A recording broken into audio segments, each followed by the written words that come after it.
Hey everyone, welcome back to the Fitness Beast YouTube channel. Today we're going to be talking about, I guess, part one of my fitness journey, okay? I've effectively broken it up into three things. One, dealing with MS, two, type 1 diabetes, and finally, obesity.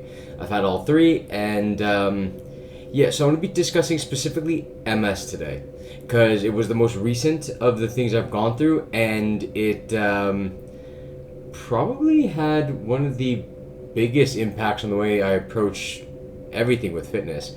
So, yeah, the how you get started with MS is almost every patient pretty much gets diagnosed with the same thing. You go through the same kind of pre-diagnosis condition, so to speak, or pre-diagnosis symptoms, right? I know 3 months or so before I got actually got the prognosis of having MS, my eyes started crossing it just randomly on their own. Not that like my eyes didn't actually like go like that, but that's what the vision looked like in my head. Like my eyes could be straight, but I would have that double crossed vision, and it was very disconcerting because the only way I could see straight was if I closed one eye and I'd be able to focus more again. Eventually, what kind of came up with that was I would start getting these weird kind of hot flash, tingly feelings all over the left side of my body. Occasionally would go through the right as well, but it was mainly all on the left side, from the top of my head and on this side all the way down to my foot. That was, it builds up, and it's very disconcerting when you're going through it, especially when you're in the middle of university, as I was. And yeah, so that, along with being exhausted, those were the three main things that I was going through.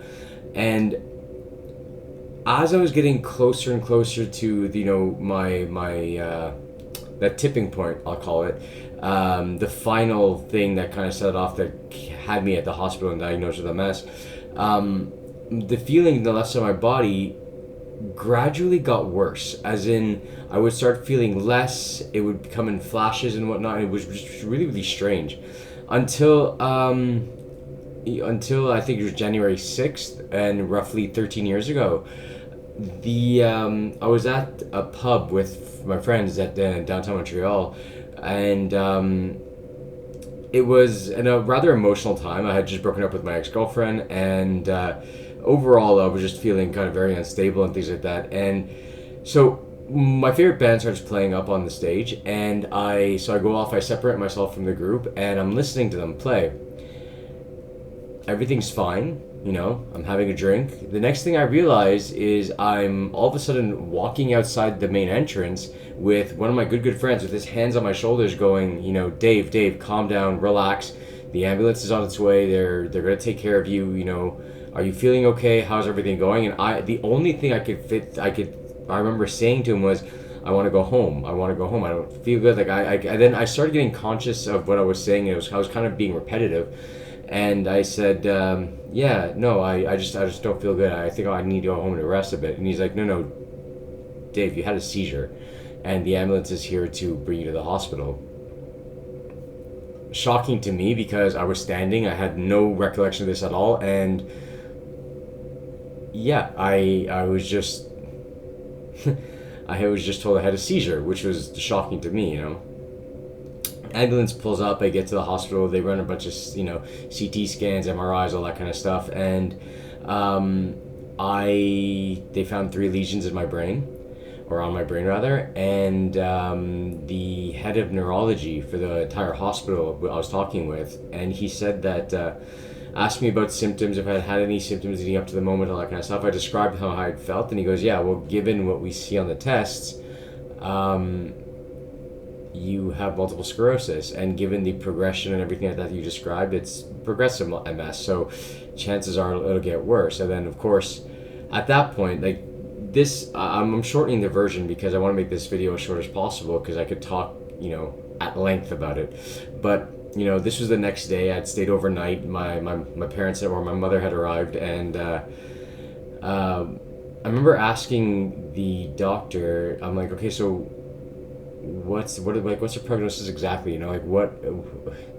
What's going to happen to me effectively? And He said, well, given the progression, there's a chance that you might be in a wheelchair within 6 months. Like, we just don't know, but it was progressing quickly. So I remember I was utterly devastated when I heard that. Like, yes, I know hearing that a possibility that this might happen and that might happen isn't a guarantee of anything, but for me, I've always been of a mind that I never want to lose my faculties at all, physical, mental, or any other way, and it it shook me to my core. It's terrifying to hear that you'll lose functionality of your limbs. You could possibly do that, and there's nothing they can do. They have no idea what causes MS, right? Even the medications, which I'll get to later on, because I no longer had the head of neurology at one point as my doctor. It's actually he's a specialist with MS at the same hospital, and everything was, we don't know. They have the only treatments they have are to deal with the symptoms thereof, not the actual disease, because they still don't know what causes it. They don't know what instigates it. They don't know where they have ideas of what they know what it does. They know that it's with the nervous system, it's the brain, the myelin layer around your nerves can get attacked, which mine were or had been, and but overall for medication they don't know. There's nothing. They can't create a cure for something that they don't know what causes the autoimmune reaction, right? Same thing for diabetes, same thing for all these things. We have the hypotheses, but nothing of actual concrete evidence. Now, I remember when I was leaving the hospital, at that point, I had been there for a few days, and my left side was numb completely. Like I was still able to feel a little bit, but literally from the top of my head down to my toes, my entire left side had gone relatively numb. I could still move everything, I could still reach, I could still grasp, I could still do all that kind of stuff, but I couldn't feel anything. And so I remember, I don't know what overcame me, but the first thing I told my mother as we were leaving the hospital was, I'm going to beat this. And it was, fitting that the hospital at the time was right near where I was staying for university. But so we walked back to my place, and I started doing my research. I found a bunch of people who had used fitness, nutrition, and different kind of methods to overcome their MS symptoms. I had this one doctor, Dr. Terry Walls, who I could put her link at the bottom if you want some more information about her. She literally got herself from being bedridden with MS to hiking up mountains again, all because of using pretty much fitness and nutrition to reorient her life. So I kind of use that as a staple, as my example, right? Because I'm the type of person who I don't like taking no for an answer. I'm stubborn as hell. And I don't like the answers that I was getting from the hospital, because nothing was a concrete answer at all. Even for the medication that would leave bruises this big on my thighs, because I had to inject it every night. Not only did it leave me with horrendous brain fog, but bruises, again, like I said, that big on the side of my leg. And a lot of the times, my leg would just feel really weird after I injected it. But it was shocking, even everything related to, it feels like your life comes to a halt. Anyway, so I did a lot of my own research, and again, I'm an extremist, right? So I go balls to the wall, so to speak, and I'm all in or not in at all. And so I started doing all my research on my own about, how the brain, I started looking up, researching about how the brain can rewire itself, it can relearn the same activities through different methods, and all that kind of stuff. And I was determined to become that example for people, right? Like, to show them that it can be done. At the time, I was still rather obese when I was diagnosed with this. I wasn't like 315 at my max, but I was like the 240s, I would say. And it just inspired me to get harder at the gym. So I started pushing myself to the extreme. I started doing heavy weights. I enrolled myself at the gym at my university. And what I had done, though, is as I started working out more and more at university, I was doing a lot of, as I said, weightlifting, cardio as much as I could, and everything possible. And within 6 months, that numb feeling on the left side of my body transitioned from kind of like really me being able to hold something and not actually feel it to be rather tingly, okay? But my workouts had started to change more and more. Like, actually, before that tingly feeling started, summer had started rolling around. It was actually late spring at this point, and I started doing bouldering effectively up Mount Royal. It's a mountain we have in Montreal, and go just running up the side, starting at the base, and instead of following the path all the way up, I would literally climb up wherever I could. No equipment, no nothing, and it was strange, right? Reaching up to grab for like a rock edge, and not feeling my hand actually hanging there, but seeing it and knowing that it was there, then trusting my body to support my weight so I can shift with my other arm and pull myself up again, Again, I said I'm an extremist. I don't suggest anyone else does this. And after about 6 months, I had actually stopped taking my MS medication also because the brain fog was too much for me to deal with. I couldn't deal with how it made me feel overall, and it was just horrendous. And again, they didn't even know if it was working on me. I didn't feel one iota better. I felt worse all the time. And when I asked my doctor, we just don't know, because it's an autoimmune disease that, again, as I had mentioned earlier, they have no idea what the source root of it is. So after I started pushing my workouts even more with the rock climbing and everything like that, about 2 more months passed. So it's been about 8 months since I was officially diagnosed at this point, and I got all my feeling back. Everything came back. I have total perfect movement. I feel everything just as much as I ever did before. And that, for everyone who's watching, was roughly 13 years ago. Ever since then, I have not had another flare-up. I have had no other symptoms at all. And I've just been pushing myself every single day to get as much exercise or as much as my body as I can get. And I like to think I'm one of the successful cases that my MS is cured and so that, but there is no cure. There is no I can't say that it's cured despite having no new lesions, despite not having any other symptoms, because we just don't know enough about the disease.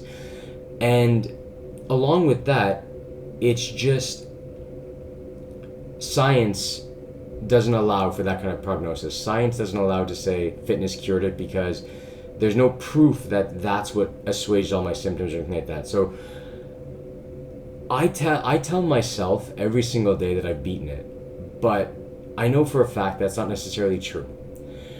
I know for a fact that it can come back at any time. I mean, at some point, I've been doing some research and talking to some people in my entourage and everything like that, and I had I'd read about this. A person who literally passed away due to the symptoms of their multiple sclerosis, and that shook me to the core. Like, I like to put on this false bravado saying that everything is fine, I'm always going to be 100%, I've beaten it, I've destroyed MS, I've cured myself of MS. But I do that for myself in order to motivate me to keep pushing forward, right?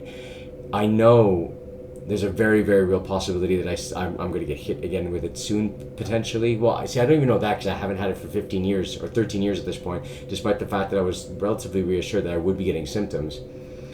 And but it's what I need to tell myself. And I understand everyone's MS journey is very, very different. This is mine. It happened the same for you. It could. We don't know. But at the very least, we know there's been a paper recently released by the MS Society that fitness does help assuage the symptoms caused, or rather, the symptoms that are resulted from the multiple sclerosis. So at the very least, if not for weight loss, if not for just being healthy in general, believe in yourself. Know that you can overcome. Know that you can push and overcome these things. And I remember, and why I say this is because part of the MS groups in Montreal, like I've met and stuff like that, and the whole idea is you follow what the doctors say. Some give you advice to work out, some say you have to be careful not to work out too much, all this kind of stuff, but you really have to feel what's best for your body. What worked for me was pushing myself to my ultimate max at the gym, losing weight, increasing my fitness, doing as many things as possible that could benefit my body in order to prevent anything else from happening because of the MS, And yeah, well, actually, you know what? I'm going to leave it there. I'm going to, it's already getting long, it's about 15 minutes. And, well, I hope you catch me next week for the next episode I'm going to do. I don't know if it's going to be part 2. I don't know what I'm going to do about, but I'm going to have a couple more parts with my fitness journey, and yeah, can't wait to see you then. Hope you enjoyed the content, and yeah, I'll see you around, guys. Enjoy the week.